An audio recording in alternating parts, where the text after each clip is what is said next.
আসসালামু আলাইকুম। আশা করি আপনারা সবাই খুব ভালো আছেন। এটা হচ্ছে আমাদের কোনাবাড়ি যাওয়ার রাস্তা নতুন বাজার থেকে। একটা জিনিস আমি অনেক আগেও বলেছিলাম একটা ব্যাপারে কথা, যেটা হচ্ছে অটো চালকদের বিষয়ে। অনেকেই আমার কথাগুলোকে ভালোভাবে নিয়েছেন, অনেক গ্রুপে এটা আপনার অ্যাপ্রিসিয়েট করা হয়েছে আমার ভিডিওকে নিয়ে। যারা অ্যাপ্রিসিয়েট করেছেন তাদেরকে অবশ্যই ধন্যবাদ। কিন্তু তার মাঝে কিছু কিছু মানুষ আমার কথার অপোজিটেও কথা বলেছে। দেখেন, একটা জিনিস হচ্ছে কি, আমরা অটো চালকদের বিপক্ষে না।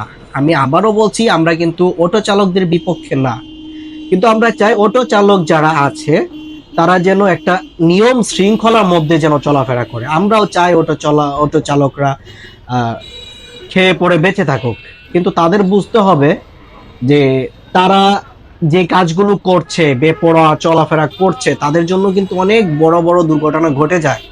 তারা কিন্তু সেগুলোকে কোনো গুরুত্ব দেয় না।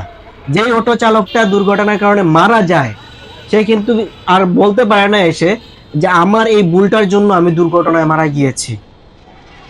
তো প্রতিটা অটো চালকের একই অবস্থা। তারা মনে করেন যে আপনার খুব বেপরোয়া ভাবে চলাফেরা করে, আপনার পজিটিভ রাস্তাতেও চলে, নেগেটিভ রাস্তাতেও চলে। সাপোজ এই রাস্তাটা আপনি দেখেন, আমি যে রাস্তাটাতে দিয়ে যাচ্ছি সেটা হচ্ছে আমাদের যাবার রাস্তা, কিন্তু দেখবেন একটু পর পর বিভিন্ন জায়গা থেকে আমাদের এই ডান পাশ থেকে অটোগুলো আসছে।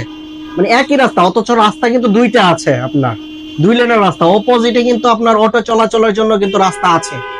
তারপরও অটো চালকরা কি করবে, একটু সুবিধার জন্য তারা এই রাস্তাগুলোকে ব্লক করে রাখবে, এই পাশ দিয়েই আসবে।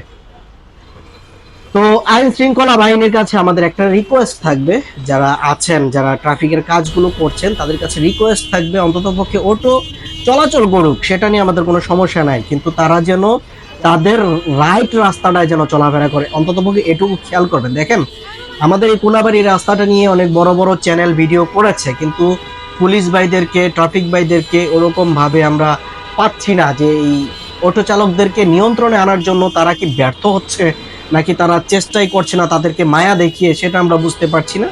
কিন্তু আমরা চাই সমাজটাকে ঠিক রাখার জন্য, আমাদের রাস্তাঘাট ঠিক রাখার জন্য অবশ্যই ট্রাফিক ভাইরা কাজ করবেন। সো অটো চালকদেরকে একটা কথা বলতে চাই, আপনারা নিজেদের জানের মায়া করে অন্ততপক্ষে ভালোভাবে গাড়িগুলো চালাবেন। দেখা হবে অন্য আরেকটি ভিডিওতে, সেই পর্যন্ত সবাই ভালো থাকেন। আল্লাহ হাফেজ।